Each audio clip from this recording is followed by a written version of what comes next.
ही पोलिसाची वर्दी आहे का नाही, नुसतं रुबाब दाखवण्यासाठी नाही. खरं तर ही वर्दी तुझ्यासारख्या गुन्हेगारांच्या मनात दहशत बसवण्यासाठी आहे. हां, तुला एक गुड न्यूज देतो. उद्या तुझा एन्काउंटर होणार आहे आणि यासाठी कुठल्या वरच्या ऑर्डरची गरज नाही बरं का आम्हाला.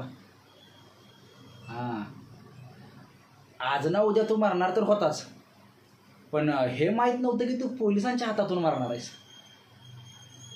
बरं झालं, तू मेला तर काय होईल, 1-2 दिवस चर्चा होईल, 4 दिवस पोस्टर झळकतील, 5व्या दिवशी आम्हाला 1-2 नोटिसाला उत्तर द्यावं लागेल, नाहीतर कोर्टात 1-2 चक्रा होतील. ह्याच्या पलीकडे काहीच होणार नाही. हां, कर तुझा चेहरा का पडला, घाबरला? अरे तू तर बाई आहे ना. हा वेळ प्रत्येकाची येते, पोलिसांना कमी लेखायचं नाही, समजलं?